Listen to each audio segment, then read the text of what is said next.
On record. All right. All righty then.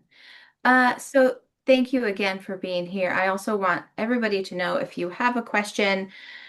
I think last time it was hard to hear all of you. So maybe if you come closer to the mic, if you have a question, that would be great. Or maybe Paula, you can ask it for everyone, whatever is best for you all so that we know what you are asking. And then we also have time at the end for questions, and I will provide the slide deck and some resources that Paula will distribute to you all. So with that, we can get started.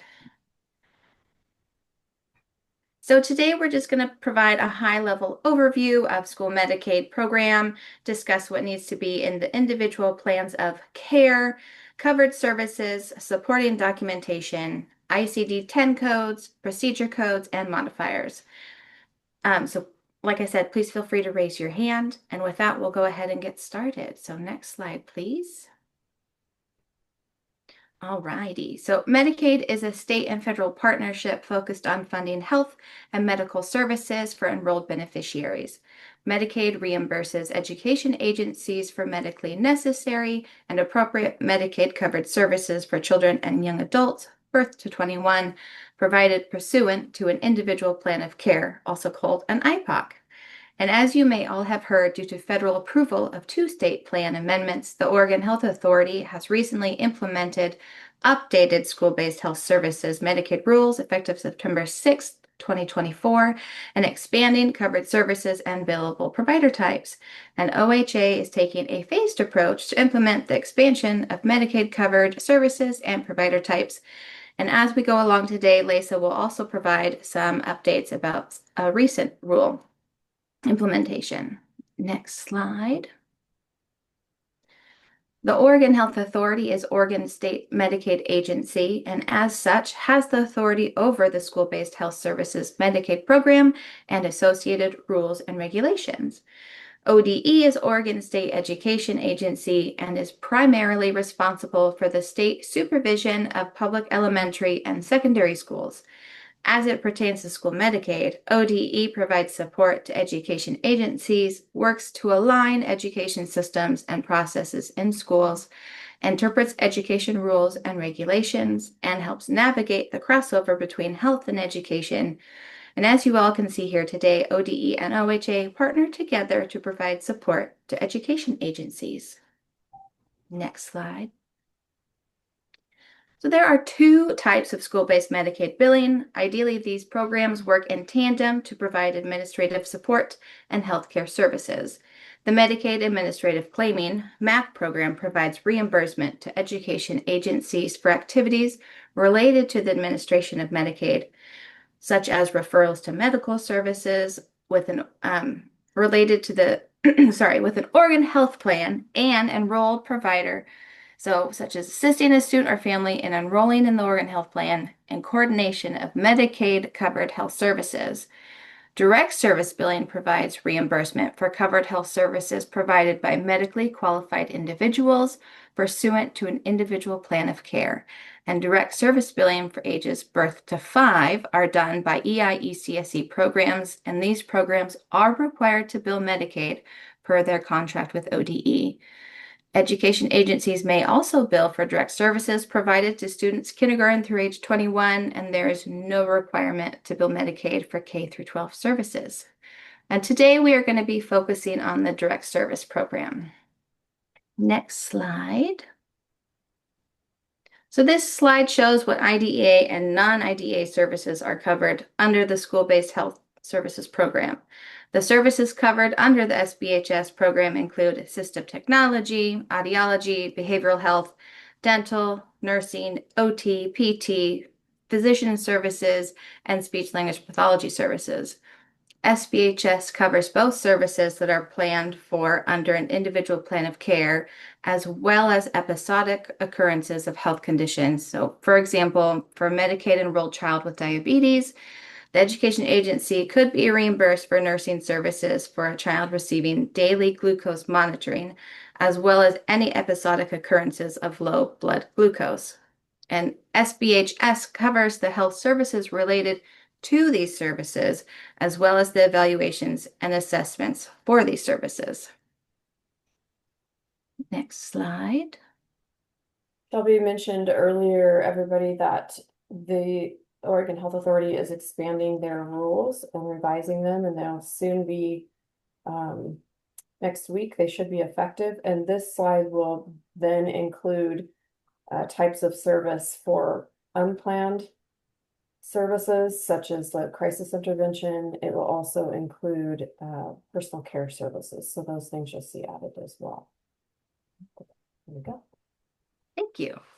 So this is medically qualified billable practitioners, and for an EA to be reimbursed, the medically qualified practitioners need to be involved throughout the process. And medically qualified practitioners include those we see on the screen, and I'm not going to go over those or read those to you today, but just wanted to provide an overview.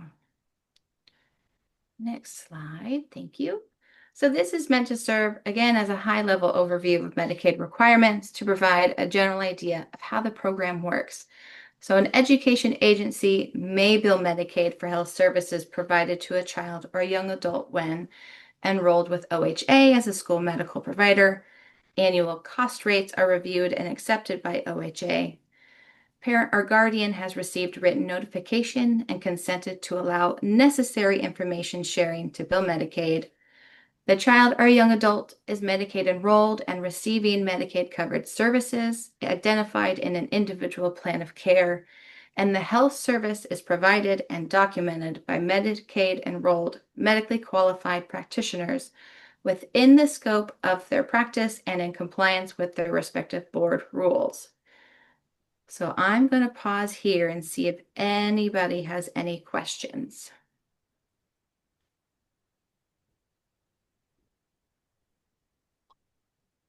Okay. Next slide. So now we're going to move into the individual plans of care. An individual plan of care, also called an IPOC, is a general term that covers a variety of plans.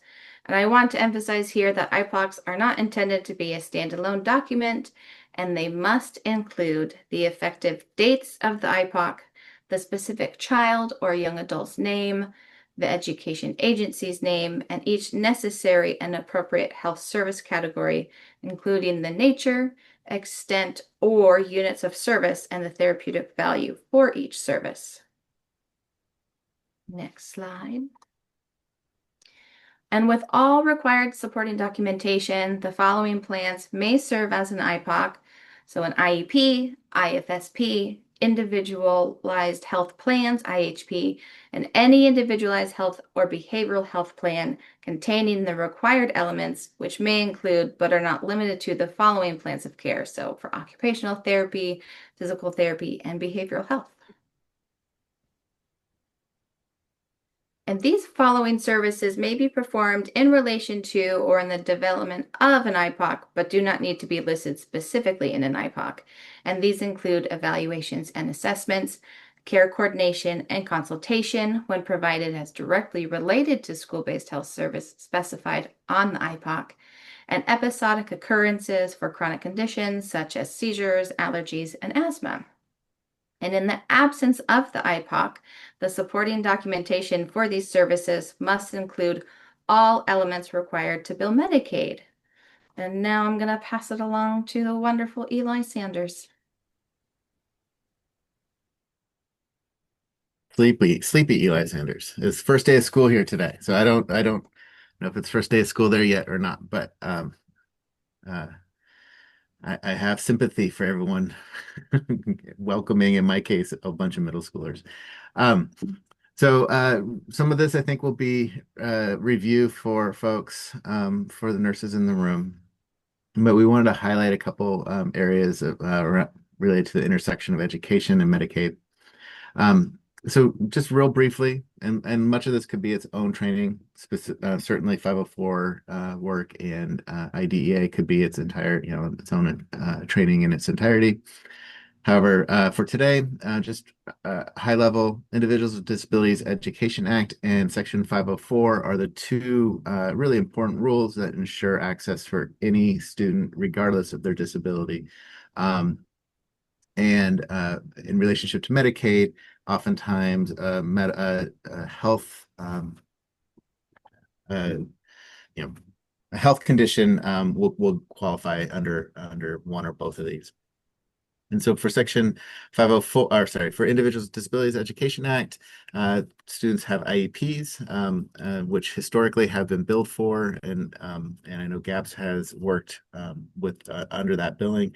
Section 504, which is newer, has students have 504 plans, and these plans are often are not as structured across districts or maybe even within a district, but certainly highlight or students are eligible based on a medical disability, and and an attached or referenced plan of care developed by a nurse is considered an IPOC and can be billed for accordingly.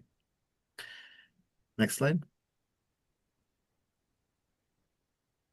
So just real briefly, individualized education programs, an IEP, is the plan that or the prescription for what is needed for a student to access their specially designed instruction, which is outlined in their IEP and determined kind of based on their eligibility under IDEA. The IEP determines the eligibility for a student and determines what specially designed instruction is required for that student to access their education. The RN contributes their services as a related service in order to ensure access to that specially designed instruction. And so we find nursing services as well as a variety of other related services in the related services section, as well as, or as part of that section, supports to staff. And we'll talk a little bit about that as well. Next slide. So if you've attended the OHA ODE school nurse orientation, you've seen this slide with Kermit. Oftentimes, the communication of just being aware that a student has an IEP meeting and having the invitation or the time to attend that IEP team is challenging, and so thus Kermit the Frog. But once there, the nurse is the expert in the room, expert in the building, and should have that relationship with the student to not only assess the student's health condition and its impacts on education, but also help determine the need for nursing services. No one else in the education building has expertise to determine this student with diabetes needs X amount of nursing services. That is really determined upon the nurse. And so nursing assessment is the responsibility of the school nurse, determining the acuity, the health service needs, the risks related to that student being in the building and with a health condition, obtaining, communicating, verifying provider orders, planning care, providing care. So this, it could be direct nursing services provided by the nurse. It could be formally delegated services provided by UAP. They could also include training and other support to staff in order to support that student. And coordinating care, so working with teachers and other staff and family and the IEP team. And then continual assessment and update of the IHP. And so first having an IHP, so that's a nursing task. No one else can develop an individualized health plan for that student. So as a nursing document and should be referenced or put in quotes attached to an IEP, but it should be held separate because an IHP may need to be updated or modified outside of the IEP team meeting.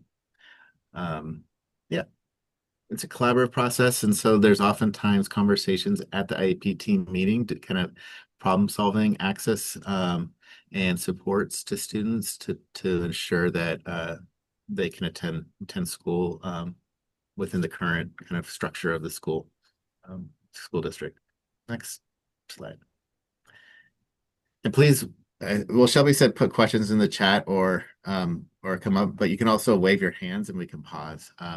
And please don't hesitate to interrupt Shelby and Lisa. Can't interrupt me. No, please interrupt.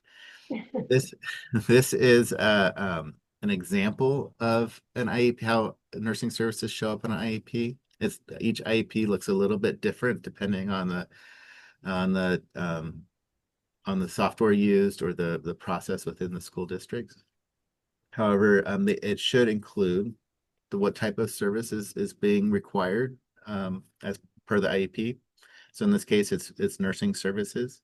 The first example is a really a one-on-one nurse. So a student may need a nurse from pickup to drop off. Um, they have specialized transportation. They need a nurse. They need an aide on delegated healthcare aide or something on the bus during transport, and then you get all day long. And so you see frequency and amount, which is 300 minutes per day. We also say frequency and duration. And so that's really the full day. The location is throughout the school area because the student may be changing rooms. Start date, end date is usually a year in duration because that's the required review required review after a year. In addition, sometimes you'll see person responsible, and I'm forgetting the other category. Person responsible sometimes is confusing for folks because that often refers to the person responsible for ensuring the service takes place, not the person responsible for actually doing the service on a day-to-day basis. And so it could be a case manager. And for example, even though a case manager is not providing the nursing task because a case manager is not a nurse. But that is sometimes that some districts have that box to fill in, and that tends to represent the person who's responsible for ensuring that that service guaranteed on an IEP is actually taking place. The second one is nursing services that happen twice a day for 20 minutes. This could be diabetes management, for example. Same kind of deal. In this case, it takes place in the health office. It could be, the side of the lunchroom. It could be a variety of places. The start end date. The goal of an IEP, whether you're talking about the present levels, which is the very first part of the IEP, to specially designed instruction, to related services, is that we're descriptive enough that if the student gets up and transfers to another school, that the new school district could pick it up and move forward with it. Likely they would hold an IEP meeting and kind of reassess and establish the IEP in their district, but we want it to be descriptive enough that that parents and other IEP team members can pick it up and know what's happening and what is expected. I mentioned it already. Wait. So please note nursing services must be aligned and detailed in the child's individualized health plan. So health plans, again, are separate from an IEP, also separate from a 504. We don't want an IEP to have a whole IEP team meeting or a 504 meeting in order to update an IHP. That really is the purview of the school nurse. Next slide, please. So one thing that I mentioned, I forgot to mention is delegated healthcare services. If you're delegating a nursing service, that's still considered a nursing service. However, it needs to have corresponding activity in this section, which is program modifications and support for school personnel, because delegation or assignment of a nursing task requires supervision and training, and that nursing time is captured in this section. And so here you'll see RN supervision and training of a delegated healthcare aide. So frequency duration 60 minutes, one time per month, and then RN care coordination. So here we have a longer duration frequency. So we have 120 minutes per year. Next slide.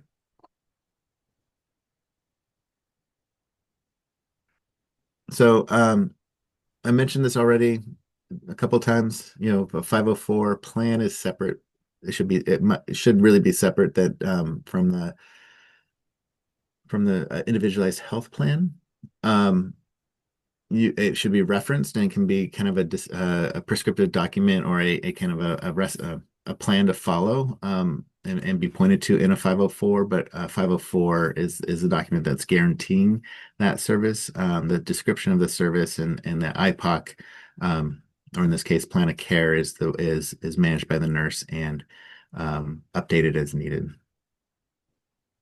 Um, So, IPOC can be, sorry, the plan of care can be much more descriptive.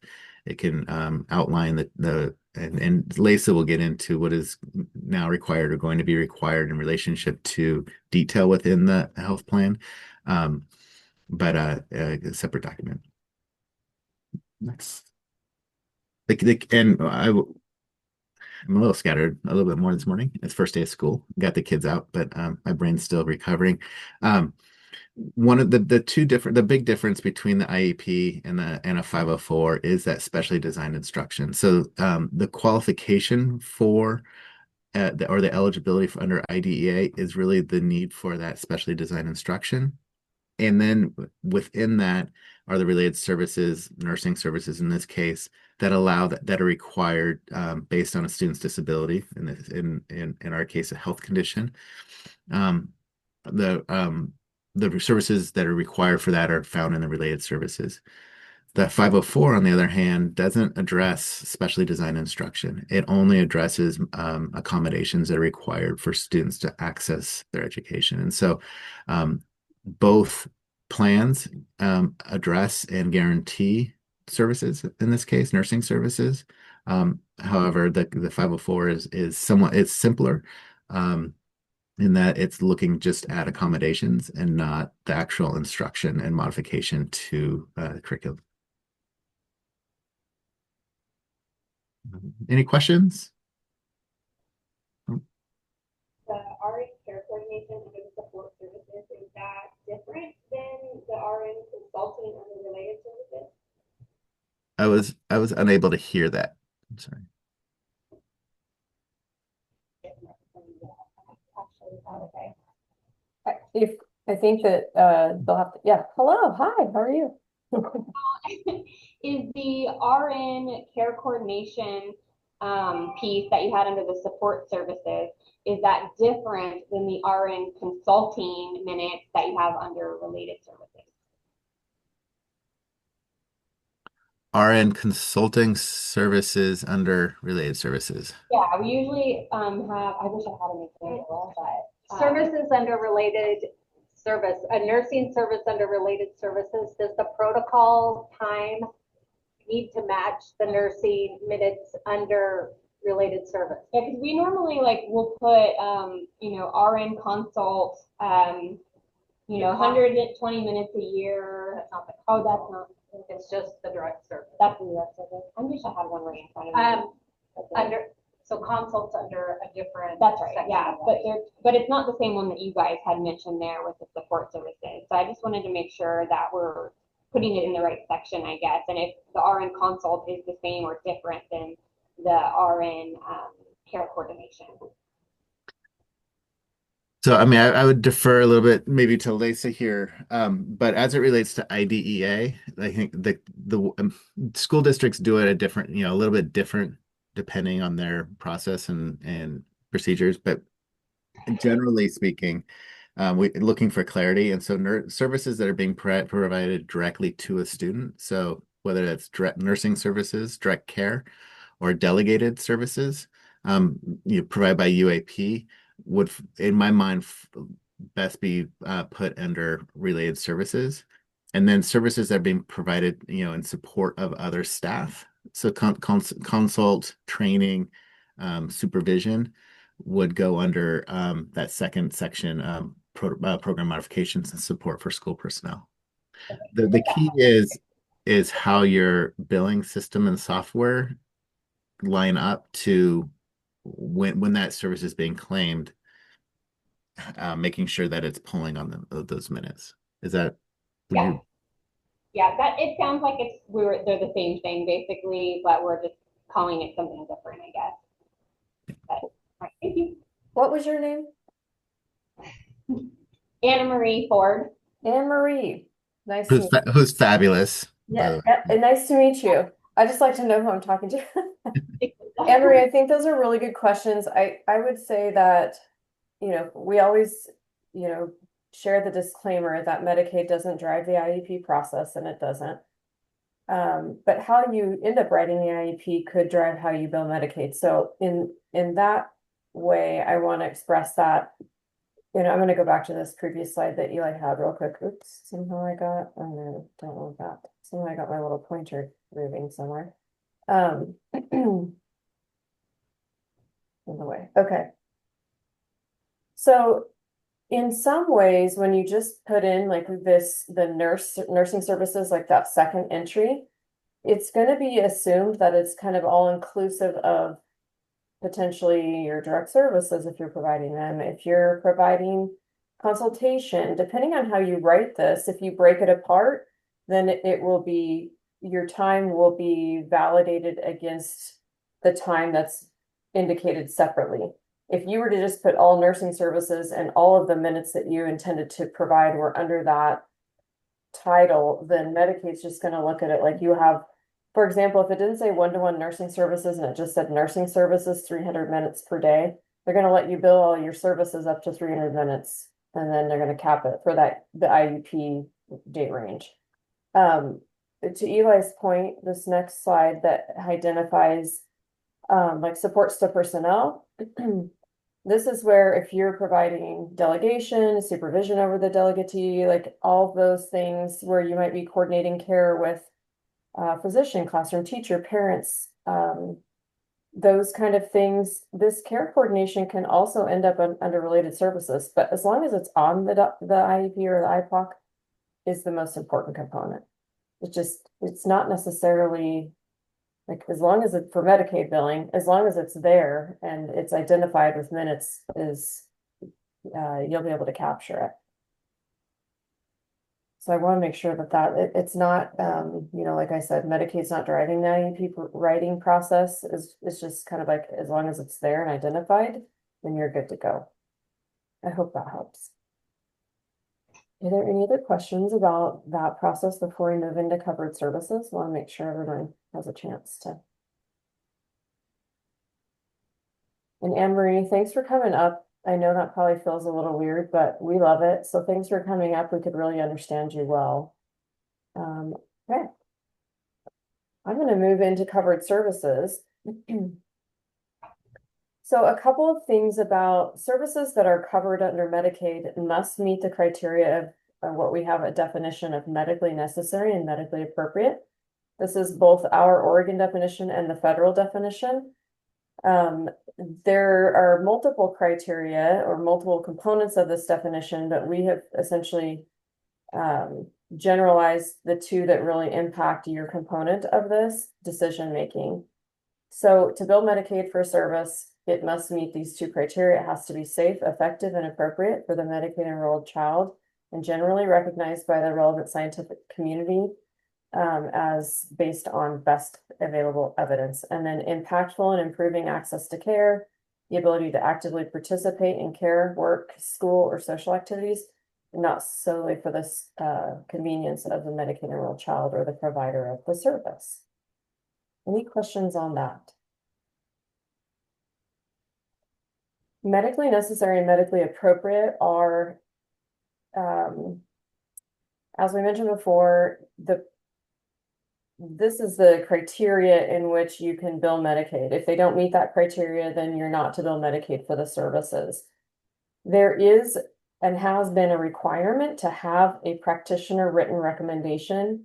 The purpose of the written recommendation form is to say, I am meeting that criteria that we just looked at on medically necessary and medically appropriate.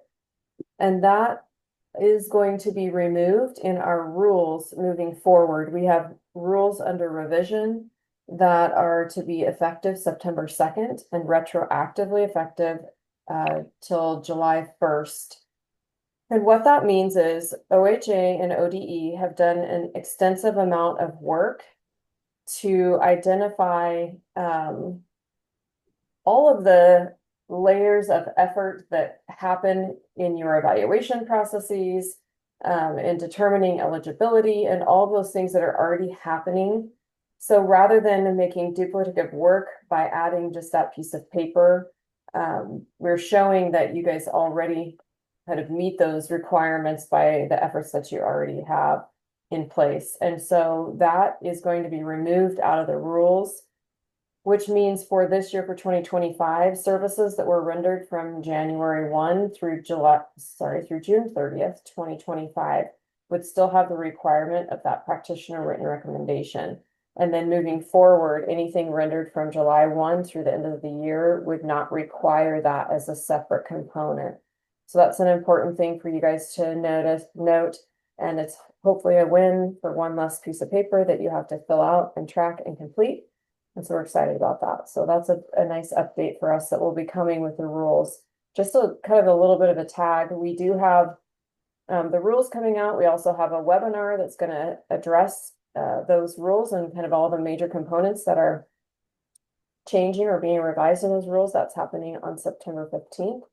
And then there will be an open office hour in October that's associated specifically with that webinar and that content. We also have our OHA monthly Medicaid discussion on September 17th. And for coordinators or anyone else that is has access to our Medicaid Management Information System, MMIS, there's going to be 2 trainings offered that day that will help folks navigate information they can access through MMIS, including looking up procedure codes and ICD-10 codes through our prioritized list to determine whether they are above the funding line. So just a little plug for things to come, for lots of opportunities before we move on. Covered services are health services that are provided in the school setting for which the school is responsible to provide support in a child or young adult's education, and which address the health related service needs and devices that help the individual child keep, learn, or improve skills and functioning that adversely affect individual education performance. These are kind of the meat or the components of what those covered services are, and they fit under our Oregon Administrative Rule 0060, and they include consultation, care coordination, practitioner to student interactive services, oversight for those who are supervising, and then student observation as part of evaluations or assessment and care coordination, and then training and technical assistance, which might be necessary for a variety of reasons, but including assistive technology devices and adaptive equipment. And when that occurs, the child must be present to bill for it. So when you are working with training on an assistive technology device or adaptive equipment, then the child has to be present.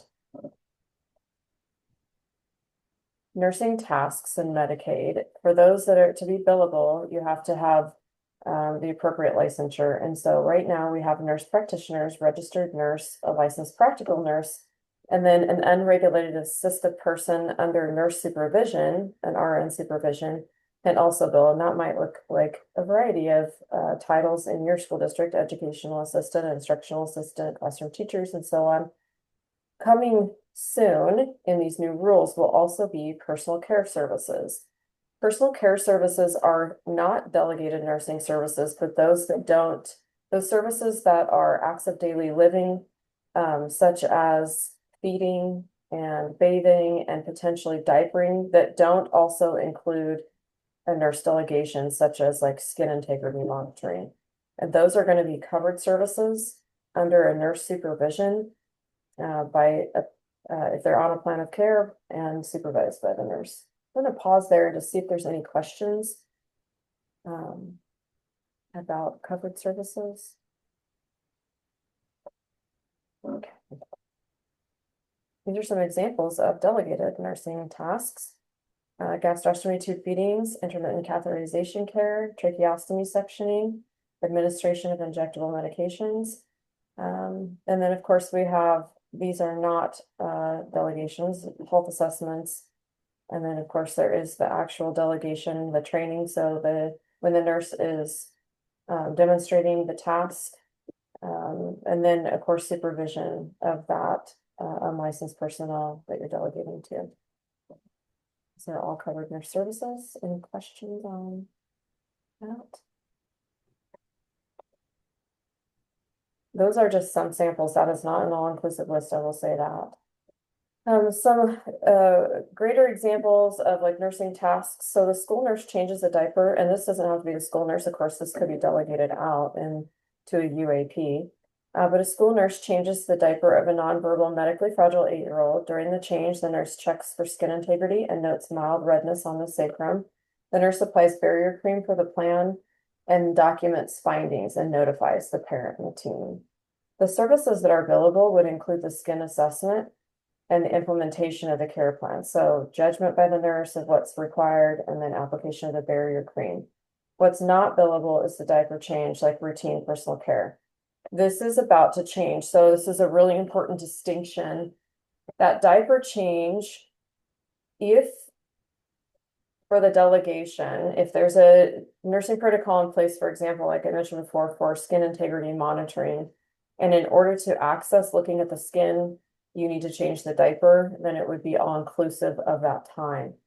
What wouldn't be part of documentation is we wouldn't call it a diaper change because the diaper change is considered an active daily living and not a delegation. So we would call that skin monitoring and as per your plan, and you would talk about those things, but it may be inclusive of the time that it took to change the diaper, put the diaper back on. Moving forward, for those kiddos who might not have a nurse plan of care but are needing bathroom assistance, might need a diaper change, might be have a feeding protocol. Those were all things that are considered personal care or acts of daily living.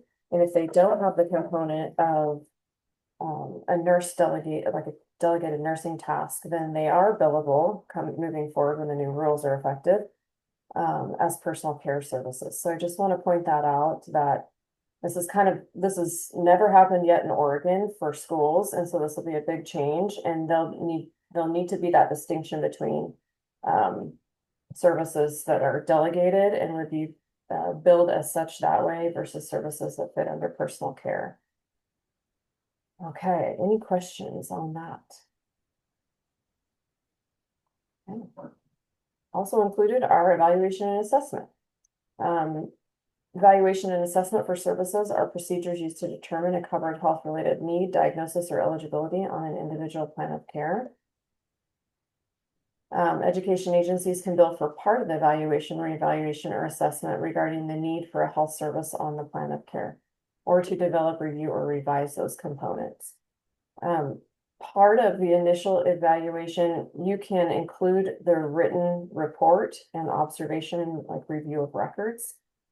Those are all things that are covered as part of the initial evaluation, and that also means initial to the practitioner. So it doesn't necessarily mean that if the student's already been at GAPS and is not a new student and is shifting from one nurse to another nurse's caseload, then the new nurse has the right to also evaluate her services. And that initial evaluation, you would be allowed to include in your time that you're billing to Medicaid, the written evaluation time. I'm sorry, the evaluation report preparation time. Moving further past that, once you're doing a reassessment or ongoing assessments after that, that written evaluation time, written report time would not be included as billable. So that's just an important distinction. And that could look like new to the district, coming in from out of state, new to that practitioner, lots of different variations there. Any questions on evaluation and assessment? Okay. These are services that are not covered. And part of the reason some of these aren't covered is because they're actually part of the cost of the service. So in Oregon, we have actual cost-based rates. Your fiscal office develops costs that are based on the prior year actual audited expenditures. And those can include travel by the service provider, your professional development, so workshops and training, and so on. And it also can include an Oregon Department of Education indirect rate that your district can apply for to help assume some of the costs for things like paperwork, filing, copying, things all the support systems that are in place in order for you guys to have your positions like technology, accounts receivable, accounts payable, things like that. They're happening in the background, human resources. So those are not covered services. And also review of records is not allowed unless it's part of the evaluation or assessment. So report writing only included in the initial, review of records allowed on every evaluation or assessment, but only for the evaluation or assessment. Okay, any questions on services that are not covered? All right. We're moving into documentation. Of course, as you guys know and are familiar with, documentation is just critically important to this process, not just for creating a claim or claims data, but to also support the services that are being rendered to the student. Complete and descriptive documentation of the health service delivery substantiates compliance with IDEA and 504, and it supports response to due process complaints or state dispute resolution processes, and it can mitigate any risk and helps ensure students are receiving the services that they're entitled to. All right. I'm going to hand the baton to Shelby again briefly here. Thank you. So for supporting documentation, documentation includes all relevant records required to document eligible services provided to students. So supporting documentation is not just one thing. It includes written notification and parent consent, individual plans of care, written recommendation for right now, and service logs or clinical case notes. And so we will describe each of these over the next couple of slides. Next slide, please. So per FERPA and the IDEA, education agencies are required to provide written notification and obtain parent consent to share information prior to billing Medicaid. Education agencies must then provide written notification on an annual basis thereafter. And ODE has both forms on our website. And I wanted to highlight a couple of important points. The effective date of the consent is the date that it is signed, so flagging here that getting consent as early as possible will help maximize billing. For example, obtaining parent consent prior to evaluations conducted by medically qualified staff would allow for billing of those evaluations, and if there's no parent consent in place, those evaluations are not billable. Another important note is that the parent consent cannot be backdated. So flagging here that there has been a change that occurred in the school Medicaid rules is that evaluations that are conducted by medically qualified staff to determine eligibility for the IDEA or Section 504, but do not lead to a plan are now billable. So again, reiterating the importance of obtaining parent consent prior to evaluations. Next, Can I tag on to what you were saying? please do. When the new rules are effective that include unplanned care that might not be on an individual plan of care or like on an IEP 504 plan with a linked nursing plan. So potentially like ill or injured, like concussion type things or things like that that are happening. Those things are billable or will be billable to Medicaid, but they would require all the other elements being in place to include that you would have to have a parent consent in place in order to bill for them. So just want to point that out if your district is looking forward to billing for some of those things that might not be on a plan of care that are unplanned services, so to speak, you would still have to have a parent consent in place from the date the service was provided for to bill it. Some agencies are sending those things out like at the beginning of the year, they have different processes and how they're going to address that. But just make that note that it might not be the first time that you're working with a child if you don't have that in place yet. Okay, sorry. No, that's great. Thank you. Appreciate that. Next slide. Okay. Again, I only wanted to briefly touch on this slide because we've addressed it in detail, but highlighting again that an IPOC is just a general term and may cover a variety of plans and is not a standalone document. So now I'm going to pass it back to Lisa. Thank you. Okay, so we talked about the practitioner written recommendation already, that this is something that's been in place for many, many years, but is going to be going away, which is a yay, but also makes a little bit of a transition period this year. So just to note that if you're retroactively still billing services that were from the 24-25 school year, that you would still be required to have this, but moving forward, you won't. So on that note, I'm going to skip to the next slide. Sometimes nurses are functioning in the school setting without physician's orders and sometimes under physician's orders. If there is physician's orders, this is going to help cover that recommendation and should be kept and maintained on file for the nurse as part of meeting that like medically necessary and medically appropriate requirement. Okay, we're going to move into service documentation and what that includes. So practitioners, our Oregon administrative rules are written in such a way that it requires practitioners to follow their board rules and requirements for documentation purposes. There is a caveat to that in that Medicaid in general does require a few elements that might not be required specifically as like data fields in your documentation, which would include procedure codes and ICD-10 codes. Those would be required elements in order to actually complete the claiming process, and that's your pathway to payment. So just want to note that, but otherwise you'd be documenting according to your licensing board requirements.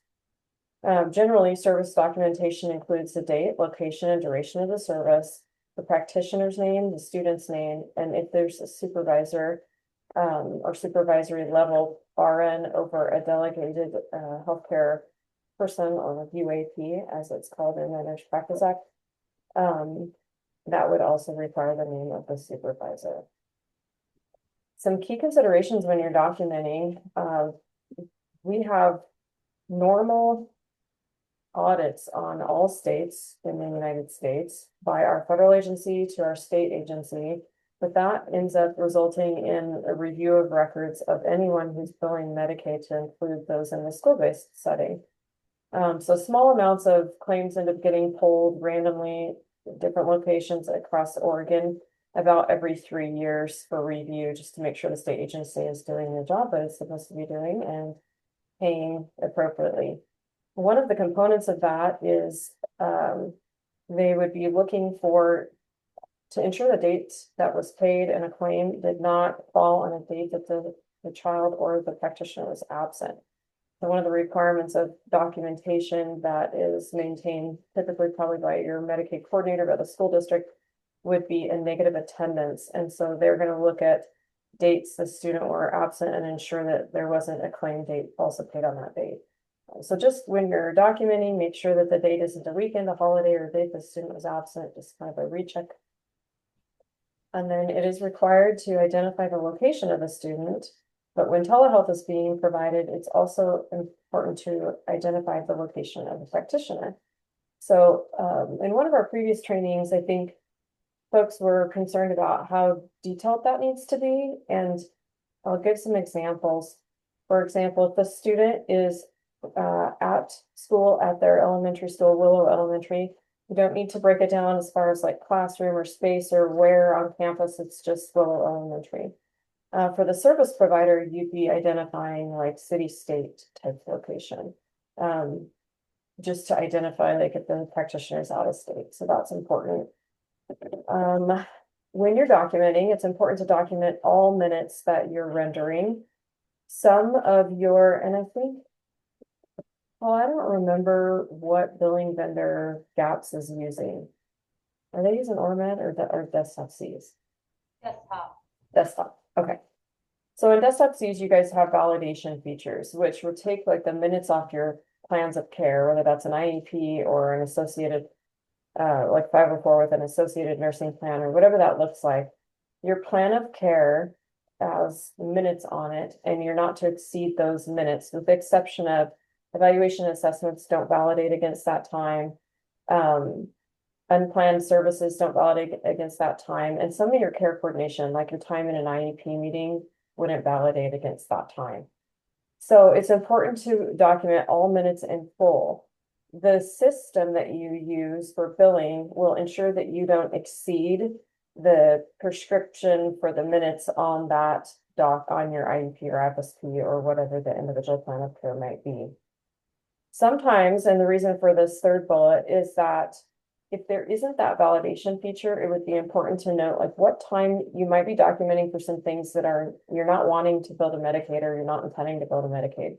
And in that instance, you'd want to have something in place to indicate that it's not billable. And so this is just a suggestion using NB for not billable. So that's important to note, which takes us right into if you do use abbreviations or acronyms, you do have to have like a code key or a definitions key.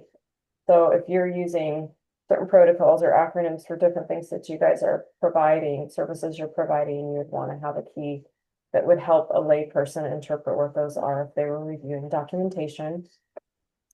And then in your student information systems and your billing vendor systems, often there are drop-down menus or templates that might have like general terms that you can use and select. And that is absolutely appropriate for documentation.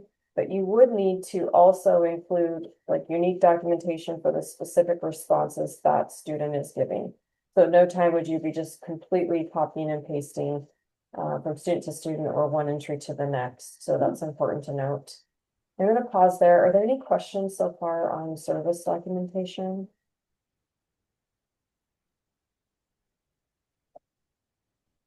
Okay. These slides are kind of like identifying the flow of how the work happens. And so what's happening first, hopefully, is that you're providing written notification and obtaining parent consent. You guys are already enrolled as referring providers. In Oregon, there's a requirement by the federal Medicaid agency to have the claims data for referring provider, which is actually the rendering provider. Just so you guys know, as rendering providers in Oregon, typically nurses would not enroll with Medicaid. But to build Medicaid in Oregon, you would enroll as what we call a non-payable referring provider, even though you're the rendering provider. And that's just to help kind of fill a field in claims data that the feds are making us fill. We tried to get out of that one and we did not, but that required last year, as you guys might know, by last June, those that are going to build Medicaid have to be enrolled, even if they're a nurse and working under a physician's orders. So for school-based setting. After that, you would have an evaluation and assessment, and then the building of the individual plan of care, whichever type that looks like. And then there's the recommendation by the practitioner, which is really going to be happening through that evaluation and assessment process. And that's going to meet that requirement for medically necessary and medically appropriate. And then, of course, services are delivered to the student by the medically qualified practitioner, and then you're providing service documentation, which includes date, location, and duration of the service. Okay, we're about to move into section on coding. That includes procedure codes and ICD-10 codes. Does anybody have any questions before we move to that section?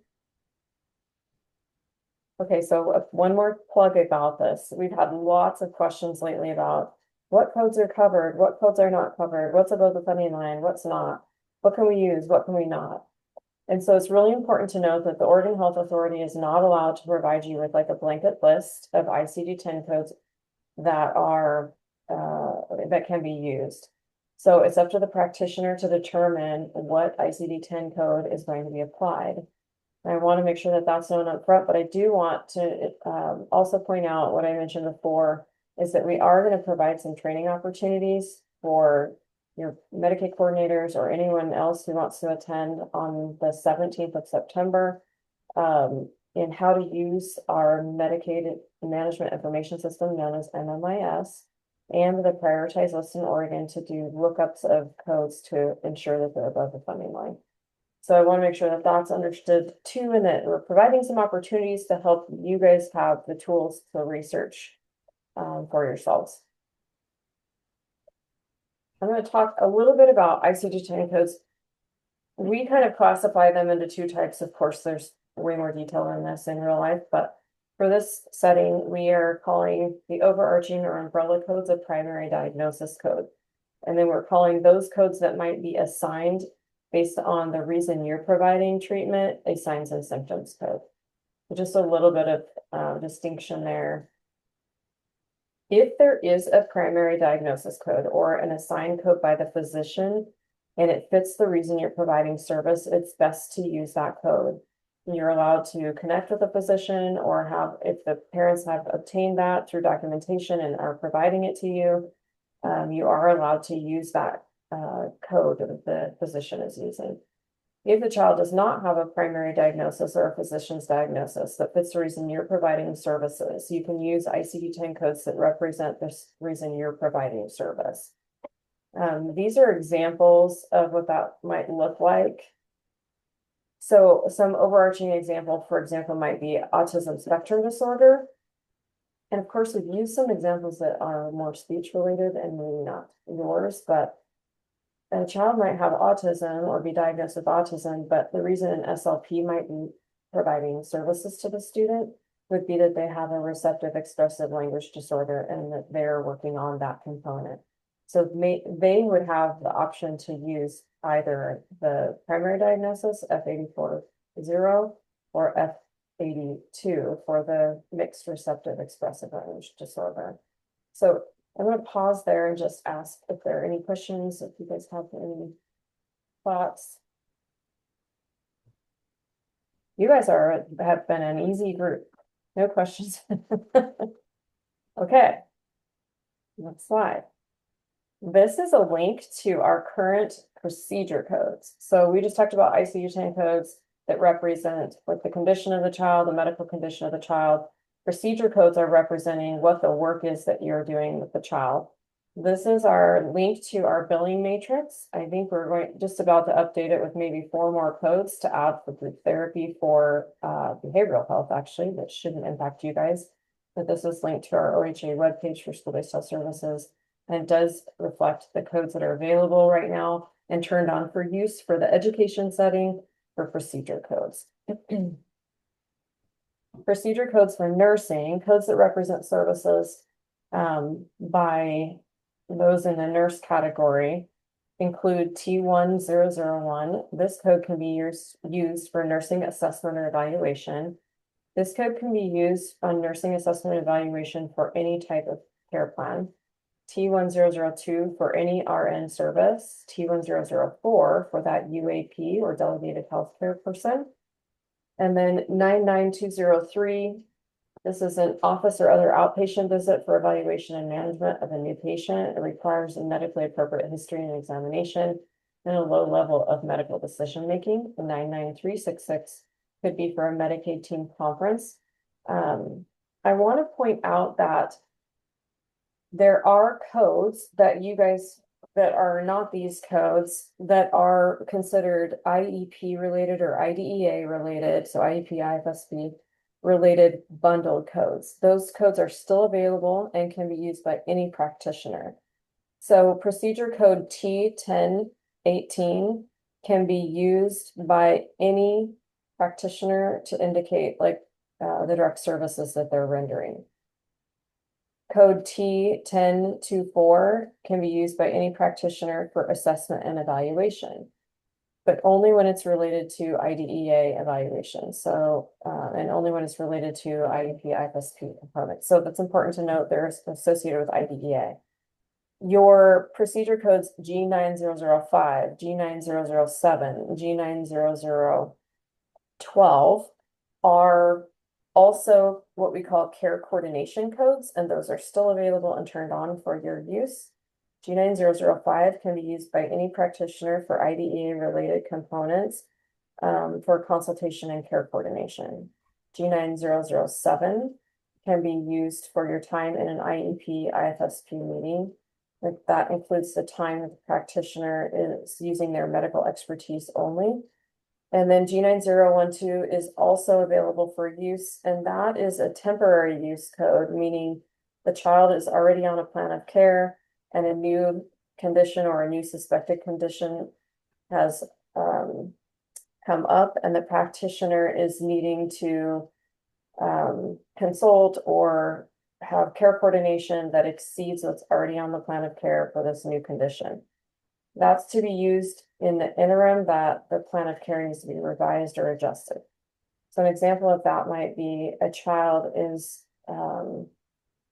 has traumatic brain injury, or I think it's now going to be called just brain injury. and is already on a plan of care, but then develops a seizure disorder. And now we have a new condition. So that might be an example of when to use that code. I'm going to pause there about procedure codes and ask if you have any questions. Okay. Modifiers I'm going to go over very briefly. Modifiers are used to identify the service provider type, the plan of care type, and whether telehealth was provided or not. Your billing vendor software attaches these codes kind of on your behalf in different ways. So when you are set up in your billing vendor system as an RN, for example, it's going to, when you log in and you're documenting, it's going to attach the RN modifier to the claim automatically. Depending on the plan of care type, it's also going to identify in the background. So I don't think that you have to actually do that individually. Paula, you could speak to that. And then telehealth is, I believe, a checkbox. And then it's attaching the appropriate modifier for telehealth in the background. Yeah, our billing vendor does all the modifiers for us. Thank you. These are some scenarios and kind of a narrative of the scenario. And then the next slide will be kind of showing like a mapping or a component of how that looks, how the process looks. So this is Emma. She's a 6-year-old first grade student, and her parents let the school know that she was diagnosed with type 1 diabetes and requires insulin injections to manage her blood sugar levels. School refers her for child find evaluation to determine eligibility under Section 504. And Emma is enrolled in the Oregon Health Plan. So first things first would be providing written notification and obtaining parent consent, then conducting the evaluation and assessment, determining the plan of care and the 504 plan. And then the nurse would be delivering services as per the plan of care. And that would include service documentation, service logs, documentation of supervision if necessary. And then the written recommendation, which will go away because you're already doing that, so to speak, in the evaluation assessment process. These are the required elements associated with what we just talked about. So in your service documentation, you would need to have the student's name, their Medicaid ID number. The practitioner has enrolled with a national provider identification number and with Oregon Medicaid. And your school district, GAPS, has already also enrolled with a national provider identification number and as the billing provider. The service codes that you're assigning would be the procedure code, the diagnosis code, and the modifiers that we talked about. Your service date and your service minutes, and then your fiscal office is identifying a cost for the service, and that has been shared with your billing vendor and attached to the claim. In Oregon, costs, as I mentioned before, are cost-based rates, and we bill for all procedure codes for the exact minutes that you rendered. We don't roll up, roll down. So if procedure codes are 15-minute unit codes or visit codes, it doesn't matter. If you spent 6 minutes, you're going to record 6 minutes and you're going to bill 6 minutes. And the cost of the service will be the cost per hour divided by 60 to come up with a minute rate, and you'll bill that minute rate times 6. So that would be how the process works for billing in the background. I'm going to skip that one and go right to questions and give the floor over to all of you. If you have questions or if there are things that we didn't address today that you had questions about, we'd be happy to talk about those things. Oh, I do want to share that again. Let's see. Hey, so I have a question. Can you hear me? I can call it. Yes. So back to the related service for nursing one-on-one and delegated nursing services. Does the protocols have to match the total minutes? So you had one-on-one nursing services for 300 minutes. Does the protocol time have to match up to that 300 minutes, or can we have more protocols or more time in our protocols than the minutes under related service? Would this be an IEP? Yes. Okay. So if the IEP says 300 minutes, let's say it says 300 minutes for nursing for the year. And then there's like, let's say under related services, and then let's say under support so personnel, there's another 30 minutes a month for like consultation with the UAP and whoever else. You would be tied to the 30 minutes and the 300 minutes, with the exception of the any time in an IEP meeting wouldn't hit up against that time. Any evaluation assessment wouldn't hit up against that time. So your nursing protocol or plan of care. So I'll say two things, because this is unique now that we're not just billing for IDEA. If you have an IEP, that's your prescriptive document for the minutes. If you don't have an IEP, you have something such as a 504 for like diabetes management. A 504 plan is not complete in that it doesn't distinguish always like an ending time or frequency duration. And that's okay. And then in that case, the nurse plan of care would need to identify what we're calling either nature and extent or frequency and duration. So there might be a little bit more flexibility there, in the sense of like in diabetes management, it might be kind of as necessary, so to speak, which is not how you would write an IEP. So Medicaid is now allowing a little bit more flexibility in our definition by saying it could be in your minutes, frequency, duration, or what we're calling nature and extent. So that's not what you guys are familiar with, but we're trying to expand and open things up so we can cover more and more and more. The federal definition uses that term also, nature and extent. But if your plan of care is the IEP, you're gonna be tied to those IEP minutes, with exception of those things that we talked about that don't validate up against that. Okay, thank you. Yep.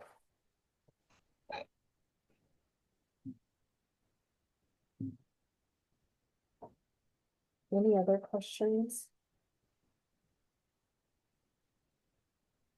I want to make sure you guys are aware that there's the slide deck will be provided to Paula, and then she can provide it to all of you. And then we are recording right now, so that if there's somebody who's not here, we will also try to get a recording link to Paula to use to share. And these are tools and resources to some of our important things associated with Medicaid. And again, another page of more resources. And then contact information.